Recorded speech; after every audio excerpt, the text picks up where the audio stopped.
Di sebuah pendopo kayu jati yang tenang, Ibu Kartini duduk bersimpuh memulai ritual paginya. Sinar matahari pagi menyelinap lembut, menerangi kain mori putih yang masih suci. Dengan napas yang teratur, ia mencelupkan canting ke dalam malam yang mendidih. Baginya, membatik bukan sekedar pekerjaan tangan, melainkan sebuah dialog antara jiwa dan semesta. Mari kita selami setiap guratan yang akan lahir dari tangannya yang penuh kebijaksanaan.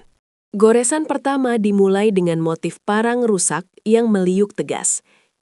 Ibu Kartini teringat akan perjuangan hidup yang tak pernah putus, seperti ombak samudra yang menghantam karang.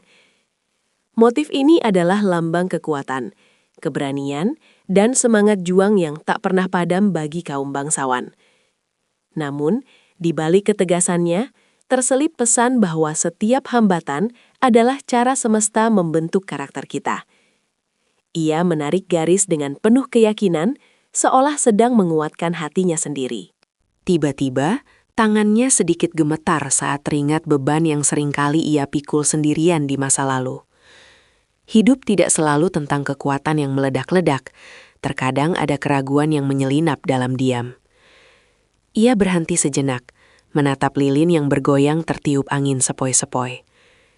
Tantangan sebenarnya bukanlah musuh dari luar, melainkan gejolak di dalam batin yang seringkali tak kasat mata. Ia menarik napas dalam, mencoba menemukan kembali pusat ketenangannya sebelum melanjutkan goresan cantingnya. Untuk menenangkan jiwanya, ia mulai membentuk motif kawung yang melingkar sempurna seperti buah aren. Motif ini adalah pengingat akan pentingnya kesucian hati dan pengendalian diri di tengah godaan dunia. 4 lingkaran yang menyatu pada satu titik pusat melambangkan keadilan dan keselarasan dengan Sang Pencipta. Ibu Kartini tersenyum tipis, menyadari bahwa kekuasaan tanpa kendali diri hanyalah kehampaan. Dengan kawung, ia diajarkan untuk selalu kembali ke titik nol, tempat di mana kejujuran bersemayam. Seorang gadis kecil, cucunya, datang mendekat dan bertanya mengapa setiap motif terasa begitu berat maknanya. Ibu Kartini membelai rambut gadis itu sambil bercerita tentang motif truntum yang sedang ia kerjakan di sisi lain kain. Truntum berarti tumbuh kembali, sebuah simbol cinta yang tulus dan abadi yang mekar di tengah kegelapan malam. Ia menjelaskan bahwa seperti bintang di langit, cinta orang tua kepada anaknya akan selalu menuntun jalan pulang. Harapan selalu ada bagi mereka yang percaya bahwa cinta bisa bersemi kembali. Namun, langit di luar mulai mendung. Awan hitam berarak menutupi sang surya. Ibu Kartini menatap langit sejenak sebelum mulai menggambar motif mega mendung yang megah. Motif awan dari Cirebon ini mengajarkan kita tentang kesabaran dan keteduhan hati saat badai kehidupan datang menerjang. Seorang manusia harus mampu mendinginkan suasana saat amarah sedang membara di sekitarnya. Mega mendung adalah pelindung, simbol kebijaksanaan yang mampu menampung air mata menjadi hujan yang memberkati bumi. Klimaks dari perjalanannya hari ini tiba saat ia menggabungkan semua unsur kehidupan ke dalam motif Sidomukti. Inilah doa tertinggi yang ia goreskan, harapan agar setiap orang yang mengenakannya mencapai kebahagiaan dan kemakmuran yang sejati. Mukti bukan sekadar kaya harta, melainkan kaya jiwa dan dihormati karena budi pekertinya. Ia meneteskan malam dengan sangat hati-hati, seolah setiap tetes adalah butiran doa yang ia langitkan. Inilah puncak dari segala perjuangan, saat kerja keras bertemu dengan restu semesta. Terakhir, ia menutup karyanya dengan motif ceplok yang geometris dan rapi. Pola-pola ini menunjukkan bahwa di balik kekacauan hidup, selalu ada harmoni dan keseimbangan yang menyatukan segalanya. Hidup adalah tentang menempatkan sesuatu pada tempatnya, menjaga ritme agar tidak ada yang terabaikan. Ibu Kartini menarik garis penutup dengan napas lega, menyadari bahwa setiap motif adalah cermin dari perjalanan panjangnya sendiri. Semuanya kini menyatu dalam satu kesatuan kain yang indah dan bermakna. Ia mengangkat kain itu tinggi-tinggi, membiarkan cahaya menembus serat-seratnya yang kini penuh dengan rahasia kehidupan. Tidak ada garis yang sia-sia, tidak ada motif yang tanpa nyawa.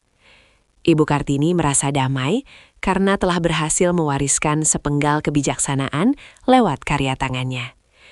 Batik ini bukan lagi sekadar pakaian, melainkan kitab kehidupan yang tertulis dalam warna-warna alam. Ia tersenyum puas melihat hasil karyanya yang berkilau lembut di bawah sisa cahaya sore. Kain batik tersebut kini telah selesai, mewakili perjalanan manusia dari kegelapan menuju cahaya, dari perjuangan menuju kemakmuran. Ibu Kartini melipatnya dengan penuh penghormatan, seolah sedang menjaga sebuah pusaka berharga. Ia tahu bahwa kelak, siapapun yang memakai kain ini akan merasakan getaran doa yang ia titipkan di dalamnya. Budaya kita adalah identitas kita, dan batik adalah bahasa yang tak lekang oleh waktu. Setiap titik malam adalah bukti cinta pada tanah air yang tak terbatas. Malam mulai turun, namun semangat di pendopo itu tetap terasa hangat. Ibu Kartini duduk kembali, menatap jemarinya yang kini berwarna gelap karena noda malam, namun hatinya terang benderang. Ia telah menyelesaikan tugasnya hari ini, memberikan pelajaran berharga bahwa setiap langkah hidup kita memiliki filosofi yang mendalam. Kita hanya perlu berhenti sejenak dan mendengarkan apa yang ingin disampaikan oleh leluhur kita melalui tradisi yang mereka tinggalkan. Mari kita jaga api ini agar tetap menyala. Pesannya sederhana namun abadi. Jadilah kuat seperti parang, suci seperti kawung, tulus seperti truntum, sabar seperti mega mendung, dan bijaksana seperti sidomukti. Dengan begitu, keseimbangan ceplok akan selalu menyertai langkah kaki kita dimanapun kita berada. Batik adalah cermin jiwa bangsa yang harus terus kita lestarikan bersama-sama. Jangan biarkan makna-makna indah ini pudar dimakan zaman yang semakin cepat bergerak. Tetaplah berpijak pada akar, namun biarkan jiwamu terbang bebas. Terima kasih telah menemani perjalanan Ibu Kartini hari ini dalam menyelami filosofi batik. Jika video ini menyentuh hatimu, jangan lupa klik like dan subscribe untuk konten budaya lainnya. Ceritakan di kolom komentar motif batik apa yang menjadi favoritmu dan apa maknanya bagimu. Mari kita terus mencintai dan bangga dengan warisan luhur Indonesia. Sampai jumpa di kisah berikutnya. Salam budaya.